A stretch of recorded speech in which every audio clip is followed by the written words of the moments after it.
मैं यशस्पति झा, व्याख्याता व्याकरण, राजकीय शास्त्रीय संस्कृत महाविद्यालय अलवर में ई-कंटेंट में शास्त्रीय तृतीय वर्ष के द्वितीय पत्र व्याकरण प्रौढ़ मनोरमा नामक ग्रंथ के अंतर्गत परिभाषा प्रकरण में पारिभाषिक सूत्र अनेकालसित सर्वस्य इस सूत्र के आज अध्ययन करेंगे। तो मनोरमाकार ने लिखा है जो अनेकालसित सर्वस्य पाणिनीय सूत्र, पहला अध्याय, पहला पाद, 55 नंबर का सूत्र।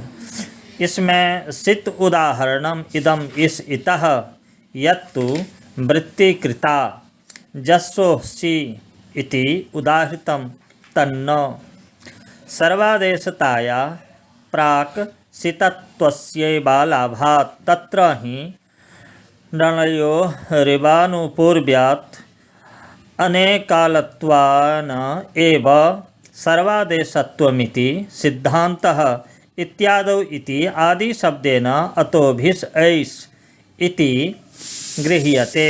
परत्वात् इति अतएव आदेः परस्य इति पृथक् क्रियते इति उक्तम्। उत्तरस्य इत्यंशस्तु औशोषोरपि प्रवर्तत एव यत्तु प्राचा आदेः इति सूत्र विवृण्वता पंचमी निर्देशन इति आदि उक्तम तत्संबद्ध इति स्पष्टम एव। तो इस सूत्र के संदर्भ में सबसे व्याकरण सिद्धांत कौमुदी नामक ग्रंथ में वृत्ति के रूप में लिखा है जो अलोन्त्य सूत्रापवाद अष्टाभ्य औस इत्यादौ आदे परस्य इत्येतदपि परत्वात् अनेन बाध्यते। अनेकाल आदेश और सित आदेश संपूर्ण स्थान में होता है, जिसमें अनेकाल आदेश अनेक अल आदेश हो और जहाँ पर सकार की इत्संज्ञक हो। तो वहीं सित के उदाहरण के रूप में किया गया है जो सर्वादेशत्व का उदाहरण यहाँ पर है, जो इतः में पूरे इदम के इद के स्थान पर इदम इस सूत्र से विहित इस आदेश यत्तु ने जो सित का उदाहरण जस्सो सिह से विधान सी आदेश को दिया वह उचित नहीं, क्योंकि जब तक संपूर्ण जस या सस के स्थान पर अनुबंध सहित सी आदेश हो नहीं जाता तब तक उसमें सित्व का लाभ ही नहीं हो पाएगा। अर्थात पहले सी ऐसा सर्वादेश हो जाएगा तब उसके तालव्य सकार की संज्ञा लोप आदि होगा, क्योंकि लसक्व तद्धिते। तो ये सूत्र में जो है ना तद्धित भिन्न प्रत्यय के आदिभूत तालव्य सकार कवर्ग की संज्ञा करता है। प्रतीयते विधीयते इति प्रत्ययः। इस व्युत्पत्ति के अनुसार अब सी आदेश विहित हो जाएगा तब उसमें प्रत्ययत्व आएगा, तभी उसमें सकार की संज्ञा होने से सित्व का लाभ होगा, सर्वादेश से पूर्व नहीं। अतः सी जो सर्वादेश होता है वह डा और नल के समान अनुपूर्वी के कारण, अर्थात जैसे डा में डकारोत्तरवर्ती आत्व या नल में नकारोत्तरवर्ती अकारात उत्तर पूर्वी लत्व रूप अनुपूर्वी के कारण उन्हें अनेकाल मानकर संपूर्ण ती के स्थान पर डा या नल होता है। उसी प्रकार सी को भी सकारात उत्तर पूर्वी पूर्ववर्ती इत्व रूप अनुपूर्वी के कारण अनेकाल मानकर अनेकालत्वात् सी यह सर्वादेश होगा, न कि सित्वात्। इसी बात को सवरत्न टीकाकार कहते हैं जो डानाल्यो एवेति आदेशानां प्रत्याधिकारे पाठेपि वाक्यार्थबोधोत्तरमेव प्रत्ययात्वज्ञानेन उपदेशे णकारे इत्वा प्रवृत्तेस्तु उत्तरम लक्ष्ये प्रवृत्तिकाले इत्वे अपि अनेकालत्वात् त्वाक्षते इति भावः। अनुबंध विनिर्मुक्तस्य एव उपस्थितिः। इस सिद्धांत के अनुसार लक्ष्य में प्रवृत्ति के समय डा या नल में तो अनेकालत्व रहेगा नहीं। पुनः मनोरमाकार ने उन्हें अनेकालत्वात् सर्वादेश कैसे कह दिया?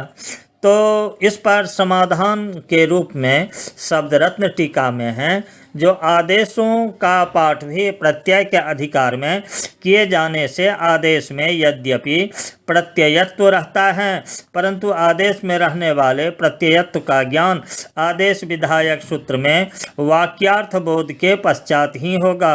अतः उपदेशावस्था में डकार णकार आदि अनुबंध में इस संज्ञा की प्रवृत्ति नहीं होती।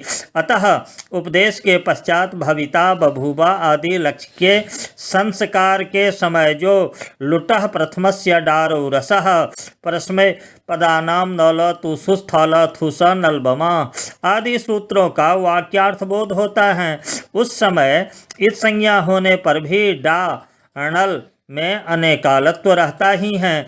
अतः अनेकालत्वात् सर्वादेश हो जाता है। कौमुदी में जो कहा गया है अष्टाभ्यः औस इत्यादि में आदेश परस्य इस सर्वादेश के द्वारा बाधित होता है। तो मनोरमाकार ने कहा है इत्यादि में आदि शब्द से अतोभिस ऐस का ग्रहण समझना चाहिए, अर्थात अतोभिस ऐस में भी आदेश परस्य को बाधकर यह सूत्र ऐस के अनेकालत्वात् सर्वादेशत्व का नियम करता है।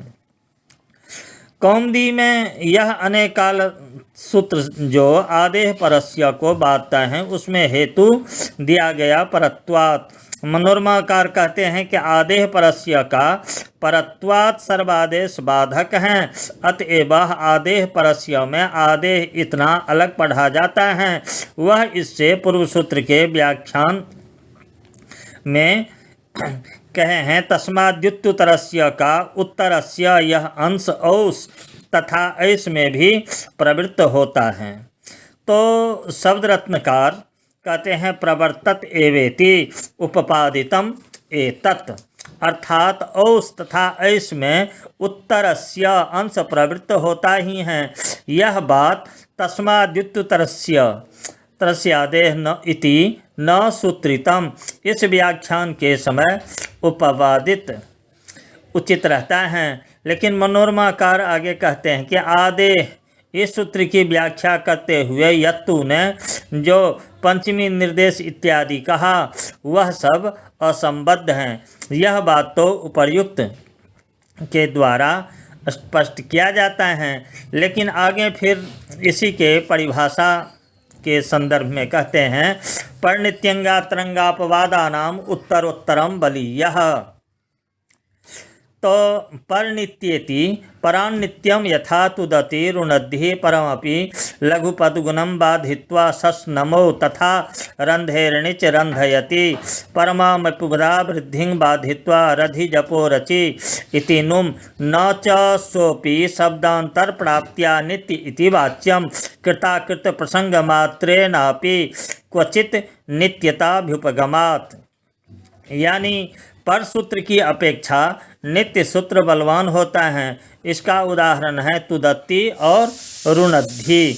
यहाँ प्रक्रमशः तुदादिभ्य सह से विहित स तथा रुदादिभ्य सनम से विहित सनम की अपेक्षा पुगंत लघुपधस्य में विहित गुण पर होने के कारण विप्रतिषेधे परम कार्यम के अनुसार स सनम को बाधकर लघुपद गुण होना चाहिए था, परंतु स तथा सनम चूंकि नित्य हैं अतः पर भी लघुपद गुण को बाधकर स होता है, तो तुदति तथा सनम होता है तो रुणद्धि यह रूप बनता है। इसी प्रकार रंध धातु से निच होने पर जो रंधयति प्रयोग बनता है वहाँ भी रध धातु से निच होने पर रध प्लस ई। इस स्थिति में अत उपधाया से परत्वात् उपधा वृद्धि प्राप्त होती है, परंतु उसे बाधकर नित्यत्वात् रधि जपो रचि से नुम हो जाता है। परत्वात् उपधा में अत के नहीं रहने से उपधा वृद्धि नहीं होती है, तो गुण होकर रंधयति प्रयोग बनता है। यहाँ नुम के विषय में जिज्ञासा उत्पन्न होते हैं, जो नुम भी शब्दांतर को प्राप्त होने से शब्दांतरम प्राप्नुवन विधि अनित्य के अनुसार अनित्य हैं, तो वह उपधा वृद्धि को कैसे रोक सकता। तो इसी के संदर्भ में शब्द रत्न में हैं, जो शब्दांतर प्राप्येति यद व्यक्ति संबंधितया पूर्वं प्रकृति तद व्यक्ति संबंधितया एव पुनः प्रवृत्तौ कृताकृत प्रसंगित्वं प्रसिद्धम इति भावः। यानी कृताकृत प्रसंगोर विधि नित्यः के अनुसार जो विधि कृताकृत प्रसंग हो उसे नित्य कहा जाता है। कृताकृत प्रसंग का अर्थ रत्नकार कहते हैं कि जिस व्यक्ति अर्थात शब्द विशेष के विषय में कोई कार्य पहले प्रवृत्त हो चुका हो, उसी शब्द विशेष के विषय में पुनः वही कार्य यदि प्रवृत्त हो सकता है तो वह कार्य कृताकृत प्रसंग कहलाता है। यह प्रसिद्ध है। ऐसी विधि ही नित्य कहलाती हैं। जैसे तुद पलस्ती, यहाँ पर लघुपद गुण हो जाने पर भी तोद व्यक्ति के विषय में तुदादिभ्य सह से विहित स प्रत्यय प्रवृत्त हो सकता है और लघुपद गुण न हो तब भी उसकी प्रवृत्ति हो सकती है, अतः स नित्य हैं। ऐसी स्थिति में जिस व्यक्ति विशेष के विषय में पूर्व में कोई कार्य प्रवृत्त हुआ, उससे भिन्न किसी अन्य शब्द स्वरूप व्यक्ति विशेष में यदि वह कार्य प्रवृत्त हुआ तो इसका अर्थ हुआ कि वह शब्दांतर में प्राप्त हो गया। तो ऐसी विधि नित्य नहीं अपितु अनित्य होता है। नुम भी तुद को गुण हो जाने पर जिस तुद रूप ओकारोपद को प्राप्त होगा, गुण नहीं करने पर उससे भिन्न तुद इस उकारोपद व्यक्ति विशेष में प्रवृत्त होगा। इस प्रकार व्यक्ति विशेष रूप शब्दांतर को प्राप्त होने वाला नुम भी अनित्य ही है। पुनः उसे नित्यत्वात् उपधा वृद्धि से बलवान मानकर बाधक कैसे कहा गया। तब मनोरमाकार इसके उत्तर में कहते हैं, जो कृताकृत प्रसंग मात्रेण इत्यादि। तो शब्द रत्नकार भी इसका आशय बताते हैं, जे कृताकृतेति व्यक्ति विशेषा नाश्रयनेन इत्यर्थः वृद्धोत्व त्रिज्वद्भावम् इत्यस्य तु अत्र प्राप्ति साहचर्येण विभक्ति निमित्तानामेव वृद्ध्यादीनां तत्र ग्रहणात् नित्यत्वेन एव सिद्धे वाचनिक पूर्व विप्रतिषेध आश्रयने फलाभावाच्चेति। यानी व्यक्ति विशेष का आश्रयन के बिना भी अर्थात तुद तथा तोद रूप विभिन्न रूप विशिष्ट व्यक्ति विशेष की भिन्नता को न मानकर केवल धातु तुद की एकता के कारण कृताकृत प्रसंगित्व मानकर कहीं कहीं नित्यता मानी जाती है। इसलिए गुण विशिष्ट तथा गुण रहित व्यक्ति विशेष का आश्रयन किए बिना केवल धातु मात्र भी अभिन्नता के कारण नुम को नित्य मानकर उसे उपधा वृद्धि का बाधक कहा। यहाँ कोई कहता है कि रंधयति में उपधा वृद्धि को तो पूर्व प्रतिषेध से ही नुम बाध देता, क्योंकि वार्तिकार कहते हैं, जे वृद्धोत्व त्रिज्वत भाव गुणेभ्यो नुम विप्रतिषेधेन, पुनः उसे नित्य मानकर नित्यत्वात् उपधा वृद्धि का बाधक मानने की क्या आवश्यकता। तो शब्दरत्न में कहे हैं, जे वृद्धोत्व इत्यादि तात्पर्य है कि रंधयति में वृद्धोत्व वार्तिक की प्राप्ति नहीं होती, क्योंकि साहचर्य परिभाषा के कारण विभक्ति निमित्तक वृद्धि का ही वहाँ ग्रहण होता है, क्योंकि औत्तु का निमित्त विभक्ति है, अतः वृद्धि भी उस वार्तिक में वहीं लिया जाएगा जिसका निमित्त विभक्ति हो। उसी विभक्ति निमित्तक वृद्धि को पूर्व प्रतिषेधेन नुम बाधता है। यहाँ तो उपधा वृद्धि प्राप्त हो रही है, अतः उसे उपर्युक्त वार्तिक के आधार पर नुम विप्रति सेधेन नहीं बांध सकता था। दूसरी बात यह भी है कि जब नित्यत्वात् नुम वृद्धि को बांध ही सकता है तो उसके लिए वाचनिक अर्थात वार्तिक रूप वचन के आधार पर पूर्व प्रतिषेध का आश्रय लेने का कोई फल ही नहीं है। अतः मनोरमाकार ने नित्यत्वात् नुम को पर उपधा वृद्धि का बाधक कहा गया है। जैसे अंतरंगम यथा उभये देव मनुष्या इह प्रथम चरम त्याल पार्थ कतिपय नेमाश्च इस परमपि विकल्पम बाधित्वा सर्वादीनि सर्वनामानि इति सर्वनाम संज्ञा विभक्ति निरपेक्षत्वेन अंतरंगत्वात् अपवादोपि यदि अन्यत्र चरितार्थः तर्हि अंतरंगेन बाध्यत एव तद्यथा अयजे इंद्रम ग्रामे इह सर्वे इत्थम अत्र अंतरंगेन गुणेन सवर्ण दीर्घो बाध्यते स च यद्यपि यन गुणयोः अपवादः तथापि समानाश्रयेण चरितार्थः तथा च वार्तिकम् इंद्रियसीनाम् आद्गुणः सवर्ण दीर्घत्वात् इति। यहाँ पर कहे हैं जो अंतरंग शास्त्र भी बात देता है। जैसे उभये मनुष्या, यहाँ उभय के तय प्रत्यांत होने के कारण प्रथम चरम तयाल पार्थ कतिपय नेमाश्च इस सूत्र से परत्वात् विकल्प से सर्वनाम संज्ञा प्राप्त थी, परंतु अंतरंगत्वात् सर्वादीनि सर्वनामानि सूत्र उस पर विकल्प को बाधकर नित्य सर्वनाम संज्ञा करता है। सर्वादीनि विभक्ति निरपेक्ष होकर सर्वनाम संज्ञा करता है। तो यहाँ पर शब्द रत्न में दिया है अंतरंगत्वात् इति। भाष्ये तु अयच प्रत्ययांतरम न तो तयवादेशः उभयी इत्यत्र ङीप्तो मात्रच इति प्रत्याहाराश्रयेण साधितः एवं च उभय शब्दे विकल्पस्य प्राप्ति एव नेति उक्तम अंतरंगस्य बलवत्वे ज्ञापकम अन्यत्र प्रपंचितम। यहाँ पर मनोरमाकार ने अपनी मत भिन्नता प्रकट करते हुए कहते हैं कि उभय शब्द में जो अयच प्रत्यय सुनाई दे रहा है उस अयच प्रत्यय को भाष्यकार ने एक स्वतंत्र प्रत्यय माना है, न कि तयप के स्थान पर आदेश रूप। इस प्रकार उभय शब्द को स्थानीय बदभाव से तय प्रत्यांत मानकर प्रथम चरम तयाल पार्थ कतिपय नेमाश्च इस सूत्र से विकल्प की प्राप्ति ही नहीं है, पुनः उसे विभक्ति निरपेक्ष होने से अंतरंग सर्वादीनि सर्वनामानि बाध देगा।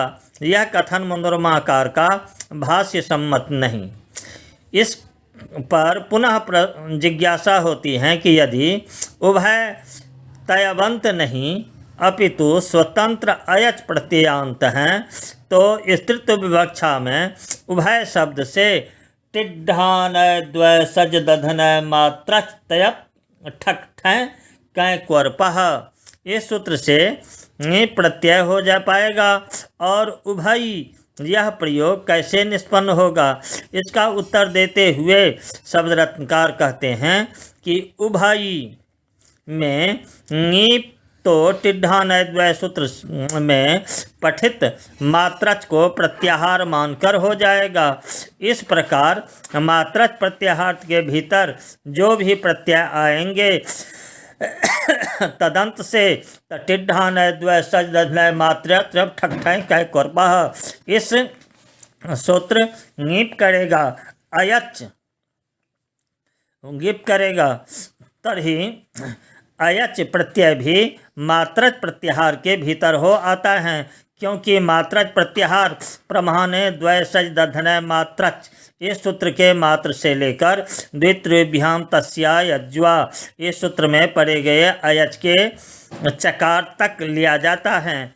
एवं उभय के अयजंत होने पर भी टिड्ढानय द्वय से ङीप हो जाएगा, उभयी बन जाएगा। कोई दोष नहीं है। तो इस प्रकार उभय में उपर्युक्त सूत्र से विकल्प की प्राप्ति ही नहीं है। अंतरंग जो बलवान होता है सो उसके बलवत्व का ज्ञापक अर्थात जो बलवान क्यों माना जाता है वह भी अच्छे ढंग से मनोरमाकार कहते हैं कि अपवाद शास्त्र भी यदि कहीं अन्यत्र चरितार्थ रहता है तो वह भी अंतरंग शास्त्र के द्वारा बाधा ही जाता है। तो यहाँ पर भी शब्द रत्नकार कहते हैं बाध्यत एवेति निरवकाशत्व रूपस्य बलवत्व बीजस्या भावात। बलवत्व बीजस्या भावात। इस प्रकार से कहे गए जो मनोरमाकार हैं कहे हैं तो उसके लिए भी ये टीकाकार कहते हैं जो अपवाद शास्त्र की बलवत्ता का कारण बीज है उसका निरवकाश होना अर्थात अचरितार्थ होना एवं च यदि वह अपवाद शास्त्र कहीं चरितार्थ हो गया तो उसका अर्थ हुआ निरवकाश नहीं रहा। तो उसमें बलवत्ता का बीज कारण जो निरवकाशत्व उसके नहीं रहने से वह बलवान नहीं रह जाएगा तो उसे अंतरंग बाधेगा ही। तो मनोरमाकार इसका उत्तरण देते हुए कहते हैं अयजे इंद्रम ग्रामे इह सर्वे इत्थम। यहाँ पर अंतरंग गुण के द्वारा सवर्ण दीर्घ अपवाद बाध दिया जाता है और वह सवर्ण दीर्घ यद्यपि यन तथा गुण का अपवाद है परंतु समानाश्रय में अर्थात सवर्णी अच या अक में दंडाढ़कम हरीशः विष्णुदेह इत्यादि में चरितार्थ हैं। तो अयज ई प्लस इंद्र ग्राम प्लस ई इंद्र सर्व प्लस ई इत्थम।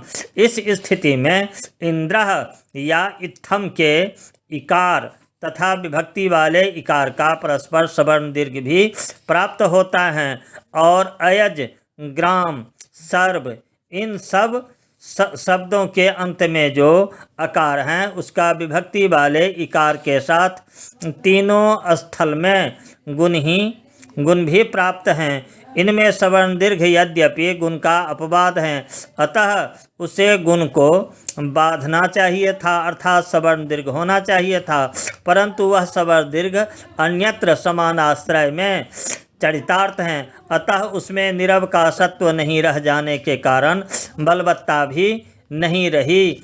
तो गुण भी अंतरंग होने के कारण सवर्ण दीर्घ को बाध देता है। सवर्ण दीर्घ की अपेक्षा गुण यहाँ अंतरंग इसलिए हैं कि प्रकृति तथा प्रत्यय के अवयवों को गुण हो रहा है जो कि एक पद के अवयव हैं जबकि सवर्ण दीर्घ बाहरी शब्द के अवयव के साथ हो रहा है। अतः अंतः अपेक्ष होने के कारण गुण अंतरंग है और बहिरंग अपेक्ष होने से यहाँ सवर्ण दीर्घ बहिरंग है वार्तिक भी हैं। इन और इंग सी नाम आद्गुणः सवर्ण दीर्घत्वात्। तो आगे ये मनोरमाकार में परिभाषा है जो असिद्धम तेन पचावेदम इत्यादो एव एत्वं न। यानी वैयाकरण सिद्धांत कौमुदी में ये परिभाषा है असिद्धम बहिरंगमंतरंगे। परिभाषा सूत्र ये हैं ये असिद्धम बहिरंगमंतरंगे यानी अंतरंग शास्त्र की दृष्टि में बहिरंग शास्त्र असिद्ध होता है।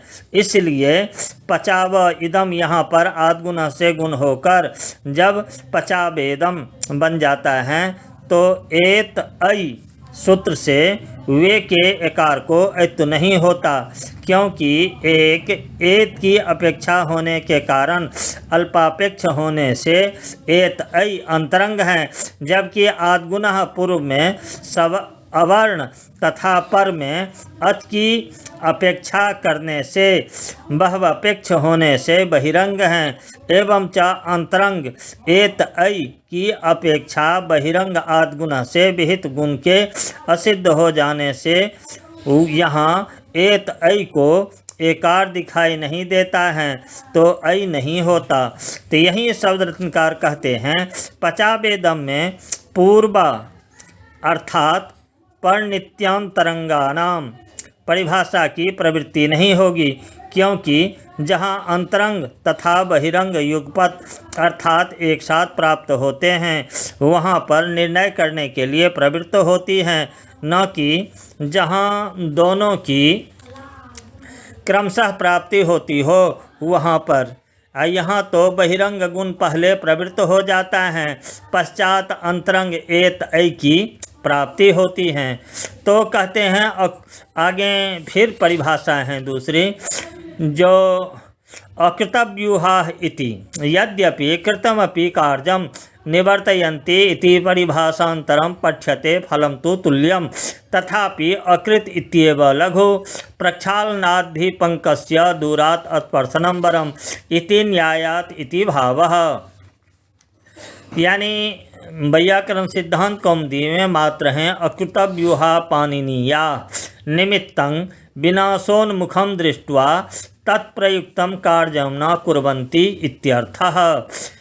तो इसके लिए मनोरमाकार के मतानुसार ये हैं कृतमपि कार्यं निवर्तयन्ति, यद्यपि कृतमपि कार्यं निवर्तयन्ति ऐसी भी परिभाषा पढ़ी गई हैं, अर्थात किया जा चुका कार्य भी निवृत्त हो जाता है। इस प्रकार अकृतव्यूहा परिभाषा तथा कृतमपि कार्यम इस परिभाषा का फल तुल्य ही हैं, क्योंकि अकृतव्यूह परिभाषा के अनुसार जिस कार्य का निमित्त विनष्ट होने वाला हो वह कार्य पहले ही नहीं होता, जबकि कृतमपि कार्यम परिभाषा के अनुसार किया गया कार्य भी निवृत्त हो जाता है।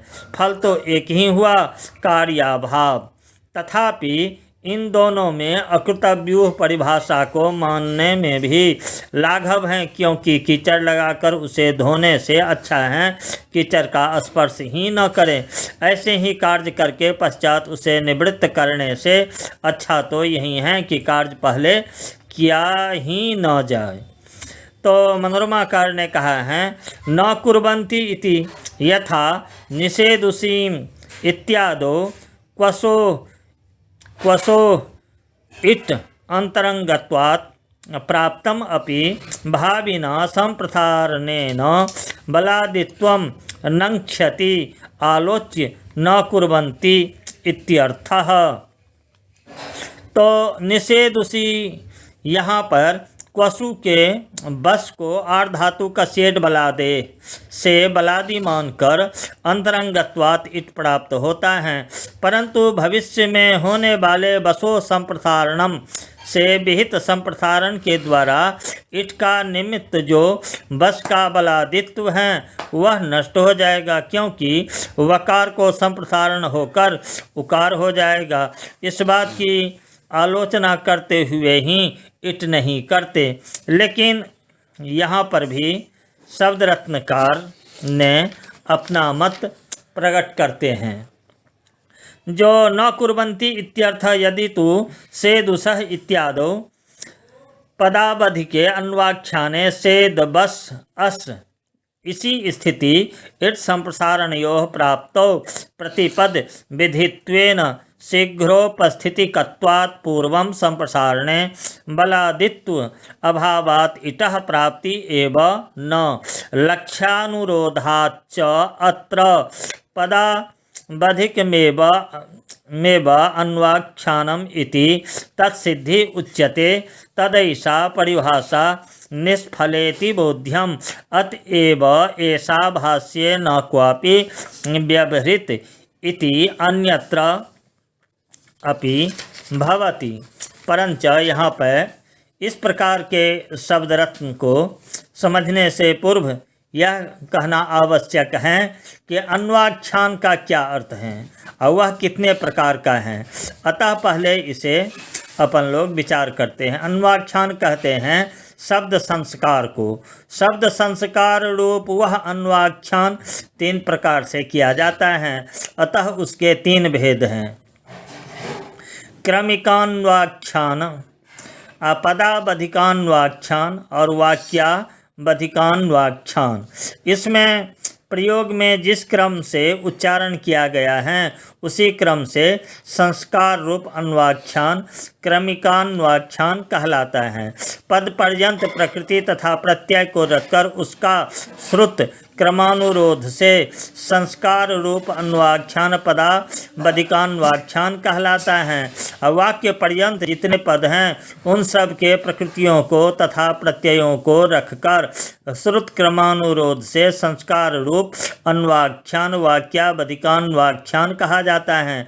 ऐसी स्थिति में सेदुसः सेदुसीम इत्यादि में यदि पदावधिक अन्वाख्यान किया जाए तो सेद बस अस, इस स्थिति में बस को बलादि मानकर आर्धातु कस्येट बलादे से इट तथा बसो संप्रसारणम से संप्रसारण दोनों एक साथ प्राप्त होंगे।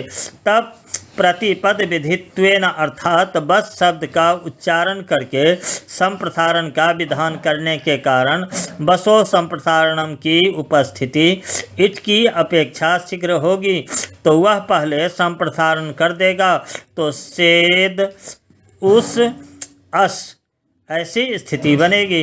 इस स्थिति में बलादित्व नहीं रह जाने के कारण इट की प्राप्ति ही नहीं रहेगी। लक्ष्य के अनुरोध से यहाँ पदावधिक अन्वाख्यान ही माना जाता है। इस प्रकार जब इट की प्राप्ति ही नहीं है तो अकृतव्यूहा परिभाषा के द्वारा उसका विरोध करना उचित नहीं एवं च उपर्युक्त रीति से अब सेदुसः आदि की सिद्धि हो गई तो इसका अर्थ हुआ कि अकृतव्यूहा परिभाषा का फल सेदुसः की सिद्धि नहीं हुई, तब यह परिभाषा निष्फल ही है, यह समझना चाहिए। निष्फलत्वात् इस परिभाषा व्यवहार भाष्य में कहीं भी नहीं किया गया है। इति अलम संपूर्णम।